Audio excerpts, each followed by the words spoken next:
57조 9-7번입니다.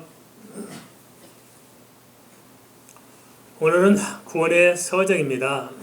구원의 서정을 제대로 이렇게 전달하려면은 못해도 한 100시간 정도는 필요할 것 같다는 생각이 듭니다. 100시간 정도 해야 구원의 서정을 좀 설명할 수 있겠는데, 이 시간에 한 10분, 15분 정도에서 이렇게 좀 간략하게 이렇게 전하고 마쳐야 되겠다 싶네요. 그래서 좀 보편적이고 전혀 아는 거지만 다시 한번 좀 우리가 이건 좀 알았으면 좋겠다는 것만 중심으로 짧은 시간 동안 좀 정리하려고 합니다. 잘 집중해서 들어주시길 바랍니다. 구원의 서정에 먼저 상호 관계를 좀 이해할 필요가 있습니다. 제일 처음 뭐냐면 하나님께서 이제 우리를 이렇게 구원하도록 또 인류 전체의 구원에 대해서 성부, 성자, 성하나님께서 구원에 대해 협약을 하시죠, 그죠? 그 협약을 통해서 뭡니까? 구원할 자들을 작정하시고 예정하시죠, 그죠? 또 구원하기도 하고 또 하나님의 시간과 또 섭리 가운데 예정하시죠. 작정과 예정이 같은 말인 것 같은데도 좀 묘한 게 있습니다. 좀 우리가 언어를 개념을 좀 구별해 줄 필요가 있는 것 같아요. 작정은 뭐냐면 성부, 성자, 성령, 하나님 그 세 분 속에서 이루어진 것을 작정 그렇게 볼 수 있습니다. 그럼 예정은 뭐냐? 구체적으로 구원의 아들 인간과 연결했을 때 예정 이렇게 볼 수 있습니다. 정리되셨습니까? 사람이 들어오면 예정, 그 전엔 작정, 작정 가지고 사람을 접목하는 걸 예정 이렇게 볼 수 있습니다. 그럼 이 하나님의 예정은 우리가 예수 믿기 전 사건일까요? 믿음 후의 사건일까요? 전 사건이죠. 전에 이미 된 거예요. 그러니까 인간이 내 스스로 구원하고자 한 것이 아니고 하나님께 이미 작정한 자입니다. 작정한 자를 그 다음에 부르신 것을 소명, 콜링이라고 하나님의 콜링, 그게 소명이죠. 소명은 부르시는데 부르시는 방법이 다양할 수 있겠죠. 근데 대체로 하나님께서 우리를 부르실 때 누굴 통해 부르시냐면 사람을 통해 부르십니다. 사람을 통해 부르시는데 사람 손에 맡기는 것이 아니고 성령께서 이렇게 모든 구원의 사역을 주장하시면서 사람을 사용해서 우리를 만나도록 하시지 않겠습니까? 그게 이제 소명 불러주신 거죠. 그러면 소명을 하면 그 다음에 어떻게 합니까? 예수 믿고 회개합니까? 믿고 회개합니까? 네. 이건 사실은 좀 어려운 사건인 겁니다. 나중에 설명하기로 하고요. 어쨌든 간에 회개하고 믿건 회개하건 이게 동시에 사건입니다. 그죠? 믿고. 그 다음에 중생은 뭐냐면 거듭남입니다. 거듭남. 그리고 신앙은 믿는 거죠. 그래서 소명 다음에 회개하고 믿고 중생하고 칭을 의롭다 인칭받는 것은 동시적인 사건으로 보는 것이 타당성이 있습니다. 동시적인 사건이다. 그 다음에 어떤 일이 있습니까? 그 다음에 이제 예수 믿고 나서 그리스도를 닮아서 성화의 과정을 겪지요. 하나 닮아가는 것. 여기까지는 우리가 이제 이 땅에서 삶입니다. 그런데 우리가 한번 예수 믿는 사람을 하나님께서 거저 버려두지 아니하시고 항상 우리가 동행하면서 우리 이끌어 가시는 것을 가리켜서 견인. 차 고장나서 개인차에 끌려가 본 적 있으십니까? 개인차에 딱 붙들어 매면은 운전수가 운전해 개인차 운전수가 끌어가야 돼요. 개인차 운전수가 끌어가는 겁니다. 그죠? 그것을 견인 그렇습니다. 견인. 그다음에 영화는 뭐냐? 이 땅에서 우리가 육신의 장막을 벗고 그 이후에 하나님의 궁극적인 구원이 성취된 상태에서 영원히 누리는 하나님의 은혜가 영화 그렇게 말합니다. 그럼 좀 더 조금만 더 살펴보도록 하겠습니다. 예정이라는 것은 말씀드린 대로 하나님께서 우리를 선택하고자 하셨는데 그 선택 가운데 우리를 부르시죠. 그리고 회개하도록 하는데 이 회개를 잘 이해할 필요가 있습니다. 우리는 회개하면은 도덕적 윤리적인 것을 먼저 머리에 떠오릅니다. 근데 성경은 도덕적 윤리적인 회개를 말하는 것이 아니고 하나님과의 관계를 이야기하고 있습니다. 1계명과 4계명이 있고 5계명과 10계명이 있죠. 1계명에서 4계명은 하나님과 우리와의 관계에 대한 계명이고요. 5계명에서 10계명은 인간들끼리 관계의 계명입니다. 그런데 구원에 관계된 문제는 5계명에서 10계명이 아니고 1계명에서 4계명입니다. 하나님의 관계죠. 그래서 구원이라는 관점을 지난번에 말씀드렸지 않습니까? 소유가 아니고 관계란 말은 무슨 말이냐? 하나님과 내가 관계가 회복돼서 1계명과 4계명이 성취된 것이 이게 진정한 회개입니다. 그리고 5계명에서 10계명은 1계명과 4계명이 이루어진 사람에게 따라오는 증거입니다. 칭호와 성화도 마찬가지겠습니다만은 함께 좀 같이 엮어서 좀 본다면은 칭의란 것은 우리가 이루어낼 수 있는 부분입니까? 하나님께서 선물로 주시면 됩니까? 그래서 우리가 할 수 있는 부분이 아니에요. 성화는 뭡니까? 하나님의 은혜가 필요하지만 우리가 변화되어야 될 부분이죠. 그래서 칭의란 엄밀한 의미에서 보면 이 10계명에 관계된다면 1계명과 4계명은 칭의에 속한 문제입니다. 우리의 정말 중요한 문제는 1계명과 4계명이잖아요. 하나님을 떠났기 때문에 문제가 생기는데 이것이 바로 성경 죄라고 이야기하고 이것을 떨쳐내는 것이 바로 칭의입니다. 근데 우리가 할 수 있는 사항이 아니에요. 하나님께서 해주셔야만 되는 것입니다. 그런데 이 칭의 같은 사람은 자연스럽게 5계명과 10계명 따라오는 것입니다. 그래서 앞에는 본질적인 문제고 뒤에는 그 본질에 의해서 나타나는 피상적인 문제일 수 있습니다. 그런데 가만 보세요. 다시 한번 원론적인 이야기입니다만 우리가 지금까지 배운 것을 해석하면서 한번 정리해 보겠습니다. 아담과 하와의 죄가 불신앙의 죄입니까? 불순종의 죄입니까? 우리는 지금까지 계속해서 배우기를 불순종의 죄라고 배워왔습니다. 근데 이게 성도들을 아주 헷갈리게 만들어 놓습니다. 오히려 정말 복음에 눈 뜨는 것을 다 막아버립니다. 불순종을 너무 강조하다 보니까 행위를 강조하게 되고 그 행위를 뒷받침하는 율법을 가지고 계속 신앙을 끌어가려고 합니다. 물론 율법을 우리가 부인하자는 것이 아닙니다. 무율법주의들 말하고자 하는 것이 아닙니다. 그러나 성경 율법주의를 말하고 있는 것이 아닙니다. 사실 아담과 하와의 죄는 불신앙의 문제입니다. 불신앙의 문제. 그래서 잘 아다시피 사단이 뱀을 통해서 넘어뜨릴 때 아담을 공격했어요? 하와를 공격했어요? 하와를 공격했어요. 이유가 뭐냐? 아담은 하나님 앞에 직접 말씀을 들었어요. 그런데 하와는 그때 이 세상에 없었어요. 그리고 나중에서 아담을 통해 그 말씀을 들었기 때문에 하나님 언약의 말씀에 대한 믿음이 불분명했던 거예요. 그래서 사단은 그 불분명한 믿음을 파고 들어서 불순종하도록 만든 거죠. 그러니까 문제는 근본적인 문제는 믿음의 문제였던 거예요. 믿음의 문제. 믿음이 불확실하니까 불순을 낳은 거거든요. 그런데 여기에 큰 차이가 있습니다. 복음과 세상 종교의 차이점은 이 구원의 방편이 달라요. 복음 어떻게 구원받냐? 예수님께서 주 예수를 믿으라 그러면 너와 내 집이 구원을 얻으라 했어요. 율법을 지켜라 그러면 너와 내 집이 구원을 얻으라고 그랬어요? 주 예수를 믿으라고 했어요. 믿으라고. 우리가 하나님을 떠난 그 본질적인 문제 우리가 해결할 수가 없어요. 1계명, 10계명 우리가 전체 이뤄낼 수가 없고 특별히 1계명, 4계명 이뤄낼 수가 없어요. 그리고 우리는 그것을 주님이 다 이루어 놓으시고 대속자로서 중보자로 역할을 해 놓으시고 그 사실을 믿기만 하면 되도록 돼 있다는 거예요. 그래서 주님께서 믿으라고 그래요. 믿으라. 그런데 종교는 믿음으로 구원하고자 한 것이 아니고 바로 율법을 통해서 행위를 통해서 구원하고자 하는 것입니다. 그러니까 불순종의 문제를 가지고 순종하도록 바꾸려는 것은 종교입니다.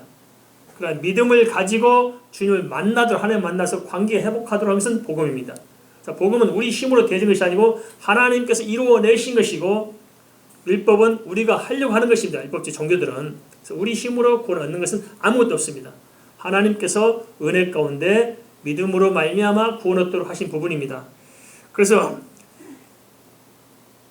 1계명과 4계명이 믿어지는 사람은 이건 믿음의 문제잖아요. 그죠? 믿음의 진짜는 5계명과 10계명이 따라오게 되었습니다. 이해되시죠? 근데 1계명과 4계명이 안 되어 있는 상태에서 5계명과 10계명은 절대 안 되게 되어 있습니다. 그래서 종교는 인간을 가면 갈수록 더 허무하게 만들어주고 종교적인 퍼포먼스를 가지고 미혹을 하지만은 마음에 참된 기쁨과 평안함이 없는 것입니다. 이 차이 우리가 좀 잘 좀 살펴봤으면 좋겠다 싶고요. 이게 좀 어찌 보면 제일 중요한 문제라 생각합니다. 근데 우리가 좀 이제 놓치신 부분이 있습니다. 칭의와 성화는 다른데 혼란을 많이 겪습니다. 칭의는 뭐예요? 우리가 노력할 필요가 있어 없어요? 없어요. 칭의는 믿음으로 주어집니다. 믿습니까? 믿음으로 주어져요. 성화는 뭐예요?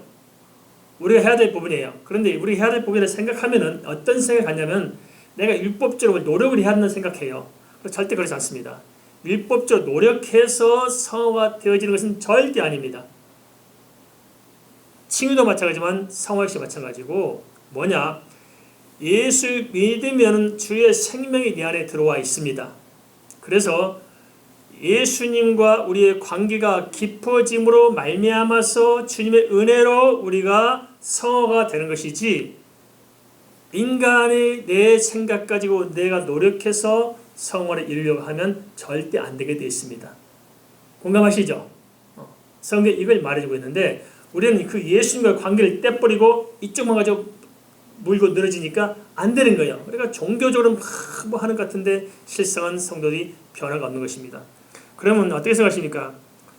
그러면 성화가 없다. 성화 없는 칭의가 있을 수 있을까요? 이거 아닙니다.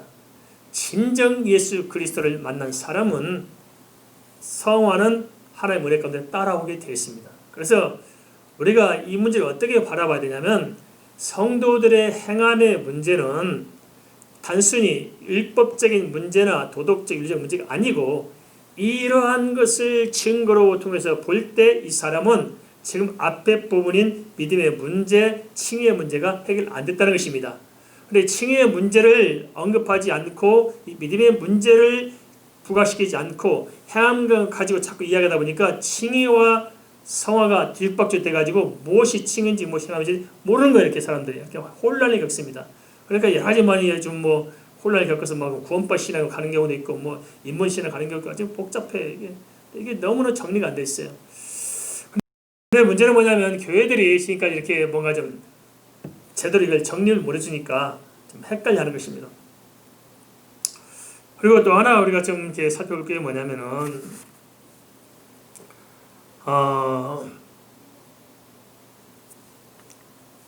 이 거듭남에 대해서 중생에 대해서도 한번 좀 살펴볼 필요가 있습니다. 중생이 뭐냐 도대체?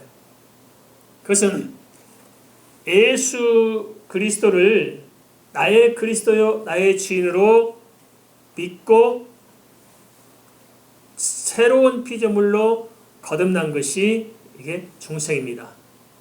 그건 잘 아시죠? 인정하시죠? 그럼 중생한 사람 어떤 사람이냐? 어디가 말씀하면 중생의 선이 뭐냐 도대체? 성경이 말하는 선이 뭐냐? 그것은 갈라디아서 2장 20절 말씀이란 거예요. 내가 그리스도와 함께 십자가에서 못 박혔나니 중생한 사람 내가 살아서 죽었어요? 죽은 거예요. 내가 과거에 내가 죽은 것입니다. 죽지 않고는 부활이 없는 것처럼 내가 과거에 내가 죽지 않고 나는 거듭날 수 없는 것입니다. 근데 일단 중생이라는 것은 죽는 거예요. 죽는 거. 뭘로 죽어요? 내가 예수 그리스도 앞에서 죽는 건데 죽는 것이 무슨 뭘 자살하는 것이 아니고 믿음으로 죽는 것입니다. 예수 그리스도의 죽음의 십자가를 내가 믿는 거예요. 받아들인 거예요. 그런즉 이제 내가 산 것이 아니요 나를 사랑하사 나를 위하여 자기 몸을 버리신 하나님의 아들을 믿는 믿음 안에서 사는 것입니다. 믿습니까? 이게 되어진 거예요. 그래서 나는 죽어지고 내 안에 누가 사냐면 예수가 사시고 예수님을 믿는 믿음 안에 사는 것인데 그 구체로 두 가지를 정확히 하는 것입니다. 하나는 그 예수님이 나의 그리스도가 정확히 하는 것이고 그 예수님이 나의 주인이 되어질 때만 이 사람은 거듭난 사람입니다. 알겠죠? 이게 안 됐다. 거듭 안 난 거예요. 아직 아닌 거예요. 근데 우리는 이게 안 됐음에도 불구하고 거듭났다고 인정해 주는 거예요. 예수 믿었습니다. 영접기 됐습니다. 교회 다녔습니다. 뭐 직분도 받았고 충성됐고 봉사됐고 천만의 말씀입니다. 속지 말아야 됩니다. 이게 다 유사복음이고 이게 다 사단에 속는 거예요. 속으면 안 됩니다. 성경이 뭐라고 하냐면 진짜 하나님의 사람은 다시 죄를 못 진다고 그랬어요. 안 돼. 그 죄가 뭘 의미하냐면 하나님을 부인하지 못해요. 진짜 겁난 사람은 안 되는 거예요. 그리고 또 우리의 도덕적 윤리적으로도 진짜 예수 많은 사람은 똑같은 죄를 지속적으로 연속적으로 죽을 때까지 반복하지 않아요. 그렇죠? 할 수가 없어요. 안 되는 거예요. 이게 내 마음이 바뀌어져 버린 거예요. 내 마음에 하나님이 계시고 주의 영광이 내어 있기 때문에 죄악된 생각 자체가 안 되는 거예요. 이게.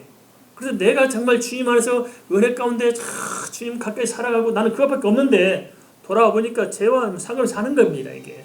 그게 예수 믿는 사람들의 중생의 모습이라는 것입니다. 그런데 이게 참 너무 안타까워요. 근데 교회들이 이것을 정확하게 알려주고 이 선을 분명히 제시해 줘야 돼요. 그래서 제가 정말 안타까운 게 있습니다. 세례가 바로 그런 의미거든요. 세례가 바로 그런 거 아닌가. 물속에 들어가서 물에 끼얹고 침략의 약식이건 물 밑에 들어가서 준 거잖아요. 그 다음에 예수 그리스도로 부활로 소망으로 다시 사는 거잖아요. 세례할 때 어떤 제가 경험이 어떤 경우 정말 한심한 경우가 많더라고요. 실컷 세례 공부했다 하는데 어떤 애는 그래서 목사님 오늘 아침에 보니까 우리 엄마가 나 세례 받았다고 그러는데 또 일어나면서 그렇죠? 개념이 없는 아무 개념이 없어. 너무너무 쉽게 가르쳤어요. 너무 쉽게. 그것이 막 복음이라고. 은혜를 어떻게 생각하고 우리 은혜? 난 아무렇게 살아도 하나님께서 구원해준다. 다 용서해준다. 상관없다. 내가 해도. 난 한 번 예수 믿었으니까 끝까지 간다. 이건 은혜가 아니고 이건 착각입니다. 알겠습니까?